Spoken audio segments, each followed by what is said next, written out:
Ciao ragazzi, ciao a tutti, benvenuti comme sempre à Casa Zanoni. Alors, aujourd'hui, on avait, déjà regardez, on est en train de shooter avec le soleil, parce que pour une fois, on arrive à shooter une recette qui n'est pas à 22 heures la nuit. Et en plus, Greta parle, dit quelque chose?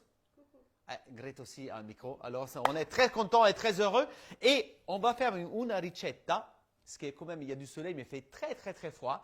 Une ricetta qui me faisait ma nonna Gina, très souvent, c'est la zuppa di cipolle. Alors vous allez me dire, ouais Simone, la zuppa, la soupe d'oignon, c'est une recette française. Écoutez, vous avez la vôtre, moi j'ai la mienne. Moi j'ai la recette de la nonna Gina et je vais faire la recette à la lettre. Alors, n'essayez pas de comparer les recettes entre celui-là et celui-là. Ça, questa è la ricetta di Casa Zanoni et je suis chez moi et je fais comme j'ai envie. Alors, mise à point ces petits trucs. On commence avec la ricetta. On a besoin, bon, en tout cas, on utilise des oignons françaises. Alors, déjà, voilà, on est plutôt pas mal. Ah, exactement, j'ai 2 likes en plus. Alors, la cipolla. Là, il faut savoir que pour la crème d'oignon, la chose la plus compliquée à faire, c'est la mise en place, la préparation. Alors, viens Greta que je te montre. Alors, première chose, qu'est-ce qu'il faut faire? Un super bouillon. Parce que c'est les bouillons qui vont donner du goût, en plus à les oignons, à notre zuppa. Alors, les bouillons, regarde, moi je l'ai fait ce matin. Ok, regarde, on a mis vraiment des petits ailes, comment on appelle les trucs là? Les ali di pollo. On a mis des petits ailes de poulet. Ok, pourquoi? Parce que du coup, on aura un goût vraiment important. On a mis les parures d'oignons et également on a mis de l'ail à l'intérieur. Mais c'est très important, les ailes de poulet, on les a fait rôtir pendant 10 minutes. Et une fois qu'ils sont bien rôtis, on a levé la graisse, on a déglacé la casserole avec un petit peu d'eau, on a tout mis dans notre bouillon, ok, et on a laissé bouillir pendant une quarantaine de minutes. Les poulets vont donner un super goût à notre bouillon. Et en même temps, si vous n'avez pas des ailes de poulet, vous pouvez, et peut-être que vous venez de manger un beau poulet rôti, vous pouvez faire la même chose avec les carcasses de poulet. Alors, les bouillons, c'est la chose la plus importante. La deuxième chose la plus importante, c'est les oignons, qu'il faut vraiment les préparer comme il faut, en manière qu'ils soient tous pareils. Et c'est vraiment la chose qui prend un peu de temps. Alors, nous, on a une mandoline.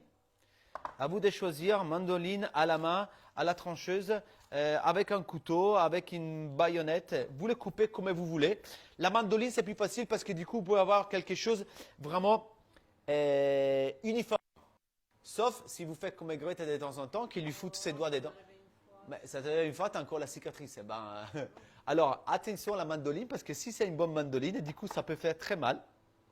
Mais regardez, bien Greta, ça c'est l'oignon. Okay? Si vous utilisez une mandoline, vous coupez l'oignon en deux. Vous gardez la partie, le cul, les fonds de l'oignon. Les fonds de l'oignon. On garde les fonds de l'oignon avec les mains et on tranche nos oignons. Regarde par là. Tu vois? Vraiment en manière uniforme. Si vous n'avez pas la protection, vous placez bien les mains comme ça. Le doigt ne peut pas rentrer. Ça, c'est bio. Ok?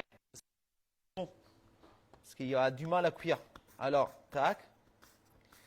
Et il faut calculer environ 1 oignon et demi, presque 2 oignons par personne. Si on veut être bien généreux. Nous, on calcule environ 2 oignons. Vous voyez là, l'idéal de cette recette, de vraiment des oignons comme ça, qu'on les coupe rapidement et elles sont coupées en manière uniforme. Alors, deuxième étape, c'est pas compliqué. Vous prenez une jolie casserole comme ça, bien ronde. On met un petit peu de beurre, comme ça, dedans. On met nos oignons, tout simplement. Ça, nous, on l'a fait tout à l'heure. On met un petit peu d'ail. On met un petit peu de rosmarino. On met du sel, comme ça. Et fait doux. On ne veut pas de couleurs, on ne veut pas colorer les oignons. Couvercle. 25 minutes. Tous les 5 minutes, on tourne. En manière que les oignons, ils ne vont pas accrocher. L'oignon, elle est blandée, elle est chargée d'humidité. Du coup, qu'est-ce qui se passe? L'humidité, elle va sortir. Elle va mijoter, à compoter notre oignon. Elle doit être cuite à 3/4. Mais pas complètement. C'est-à-dire qu'on veut garder un petit peu un côté al dente. Ok? Alors, ma grand-mère, et ça c'est le secret vraiment qu'utilisait ma grand-mère, pour donner un petit peu de couleur dorée à la zuppa, parce que nous on aimait qu'on était légèrement doré, elle fait ça avec une farine. Mais regardez la farine. Là, je viens de la sortir du four. Ok, attention parce que ça prend pas mal de temps. C'est de la farine double zéro. Ok. Et la farine, on l'a laissée cuire au four. Là, pour avoir une farine aussi colorée et aussi dorée, il faut mettre le four à 200 degrés. 200 degrés pendant minimum un quart d'heure, voire 20 minutes. Ça prend beaucoup de temps. Ok. Une fois que vos oignons elles sont cuites à 3/4, attention, il faut la passer.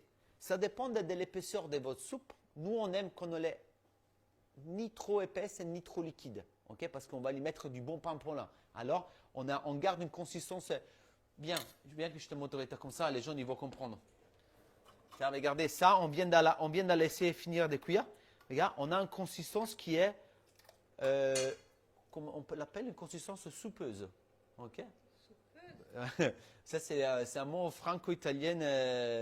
C'est une consistance soupeuse. C'est une consistance d'une soupe, tu vois. Ni trop épaisse, ni... Ben oui, on ne peut pas le dire. Ben, du coup, on a créé un nouveau mot, tu vois. Une consistance soupeuse. Regarde comme elle est belle.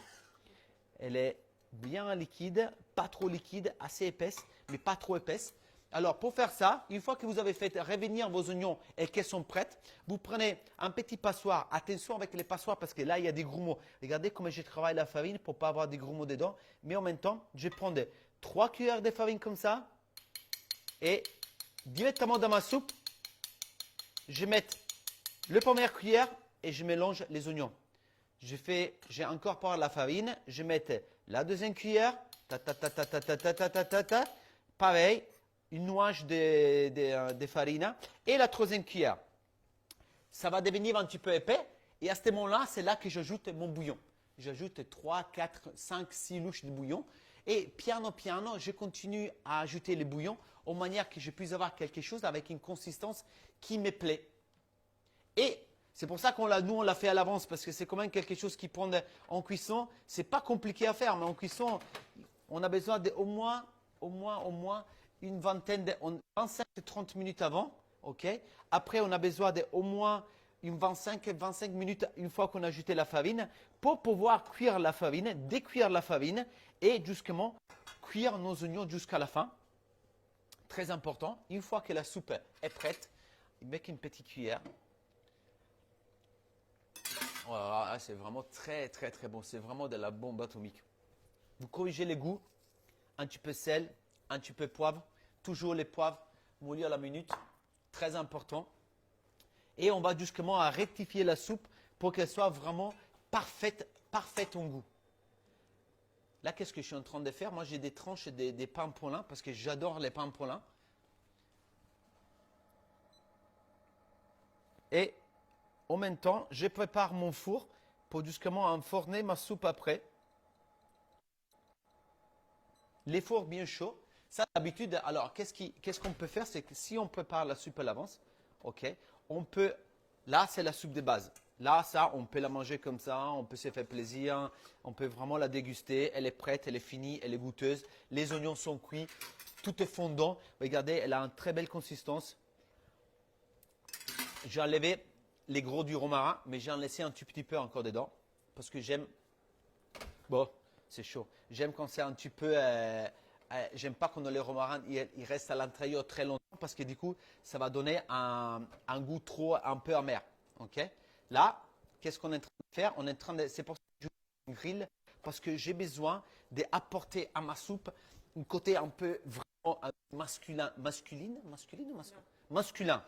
Bien rôti, bien croquant, bien goûteux avec ces petits goûts de grillés, rôtis, brûlés là. Ça va vraiment donner un plus. Et justement, pour faire plaisir à Greta, d'habitude, c'est une personne qui met ça, mais je commence à trouver, à être un peu masochiste parce que j'aime pas trop les piments. Masochiste, ok, masochiste. Mais on va mettre un pochino di peperoncino dans la zuppa. C'est parce que moi, pour lui donner ce côté un peu bomba atomica. Regardez les pains comme il est en train de vraiment de... Et j'insiste, hein, il faut qu'il soit bien rôti. Après, si vous n'avez pas du pain poulain, vous prenez de la baguette, vous prenez du pain de campagne, vous prenez... qu'est-ce que vous voulez en fait. Le but, c'est vraiment d'avoir un pain qui est bien grillé et presque... Regarde, Greta, presque brûlé. Parce que s'il n'est pas brûlé comme ça... Brostolito, brava, brostolito. Pane brostolito, cavolo. Il faut vraiment que ce soit brostolito. Et on peut écrire un vocabulaire à la fin de cette recette, non? Alors, on va mettre la prochaine livre, on va mettre un vocabulaire, une bombe atomique. Des mots inconnus, des mots improbables. Ok. Voilà, on est combien de temps la recette? 10 minutes? Non, mais j'étais trop rapide là. Non, mais en plus, alors je vous répète les opérations de base. Ok. La découpe d'oignons. Les découpes d'oignons, c'est la chose la plus importante. Vous coupez les oignons avec les mains. Les oignons, elles doivent être les plus réguliers possible. Il faut, hein? L'astuce. Ah, l'astuce pour ne pas pleurer. Ah ouais, c'est de mouiller les poignets. Tu savais ça? Alors, si vous prenez un petit peu d'eau, vous mouillez votre poignet comme ça. Et comme ça, une fois, ça vous permettra de pleurer beaucoup moins. Les particules d'oignon qui vont partir à droite à gauche et qui vont vous faire pleurer, d'habitude, elles vont s'accrocher plutôt à votre poignet parce qu'elles sont mouillées. Et du coup, vous avez la chance peut-être de pleurer un peu moins. Okay? Une fois que vous avez coupé l'oignon, on va dire, on met les oignons à feu doux avec le beurre, avec les oignons, avec le sel, le poivre, l'ail et les rosmarino. On couvre, on laisse cuire à 25 minutes, 30 minutes, piano piano. On ne veut pas de couleurs, on veut les laisser mijoter. Et on veut faire une espèce de compote de fondu d'oignon. Une fois que ça c'est terminé, on ajoute les 3 cuillères de farine brustolita, de farine rôtie. Bien rôtie parce que sinon on sentira le goût de la farine. Regardez la farine, elle est vraiment en couleur noisette.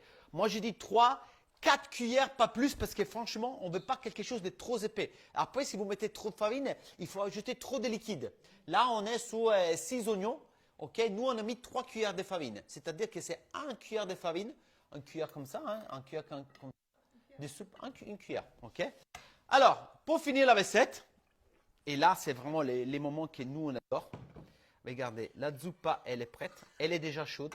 C'est pour ça que la moment qu'on va la gratiner, il faut vraiment un four très chaud. Là, je goûte encore une fois pour être sûr qu'elle est nickel. Alors, nous, on fait une version familiale. Après, si vous avez les petits bols, on peut faire les soupières. Non, mais les soupières, tu ne peux pas les gratiner parce que si tu mets une soupière d'un four, tu vas la péter. Alors, il faut quelque chose en fonte, quelque chose, ou sinon quelque chose en porcelaine, mais qu'on peut faire gratiner avec. Beaucoup des assiettes, on ne peut pas. Okay, alors faites attention où vous mettez vos soupes parce que sinon, vous allez jusqu'à défoncer vos fours hein, parce que la porcelaine va péter dans le four. Après, toute la soupe va tomber dans le four. Et après, il y a un incendie et du coup, vous allez dire que c'est la faute de Simone. Alors, évitez de faire ça. Si vous n'avez pas une soupière, franchement, laissez-la dans la casserole. Okay? Nous, on a une jolie plaque en fonte. Ça se prête très bien. Ok. Regardez, on va mettre les peperoncinos. Et là, du coup, ça va vraiment lui donner un coup vraiment bomba atomica comme ça. Super beau. Parce qu'on est des Italiens et on n'a pas peur de le dire. Hein? Grazie nonna per la ricetta. On va mettre un pochino di olio. Regardez comme elle est belle cette soupe. Mamma mia. Je vais mettre un pochino di rosmarino frais. Là, on ne va pas mettre des herbes douces parce que là, du coup, on est en train de gratiner. Ça, c'est vraiment quelque chose avec un beau verre de vin blanc. Ça va être vraiment énorme. Un peu de rosmarino coupé, un peu comme ça, assez gros. Mais on le met à la fin, comme ça, on a vraiment la fraîcheur du rosmarino. Après, ça, c'est l'astuce. On va poser tout doucement le pane sur la superficie de la zuppa. Comme ça. Regardez. Tac. Et attenzione, attenzione, on va couvrir le tutto con un po' di parmigiano. Alors vous me dites parmigiano, comté, je peux faire le parmigiano. Tac, on va vraiment, vraiment couvrir ces beaux petits pains. Et c'était important de les rôtir avant parce que si on rôtit les pains avant, ça va lui donner vraiment un goût de grillé, un goût de rôti. Après, si on veut vraiment aller chercher un peu plus de parfum, un peu plus d'odeur, on peut en mettre un petit peu d'aglio. Mais ça, on n'est pas obligé. Sous les panais pour lui donner un peu plus de parfum. Et tout simplement, regardez, on a mis un petit peu d'huile. Si vous voulez mettre un peu moins d'huile, un petit peu, quelques petites noisettes de beurre, bah, je vous le laisse comme ça. Et maintenant, les fours très chauds, 240 degrés. Les fours est super chaud. Et qu'est-ce qu'on va faire? On va prendre notre plaque et on va mettre notre zuppa en cuisson. Viens Greta, accompagne-moi.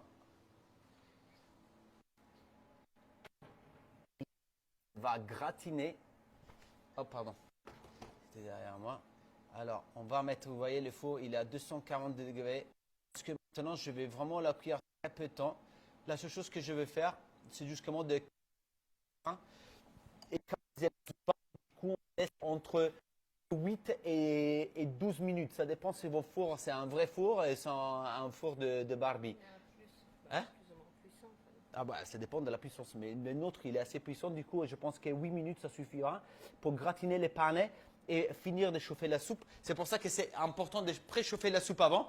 Je vous montrerai les résultats de la soupe tout à l'heure avec les photos que bien sûr Greta fait avec beaucoup de talent. Mais tu parles pas beaucoup. Maintenant que tu as le micro, tu devrais parler un peu plus, non?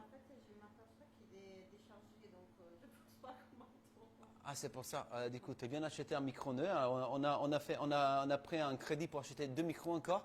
Et toi, tu le cherches pas. Ok. Bon, on va essayer de faire mieux la prochaine fois. Grazie mille ragazzi, continuez à nous suivre. Je vous montrerai la photo après. Bon battome a tutti. Ciao ragazzi!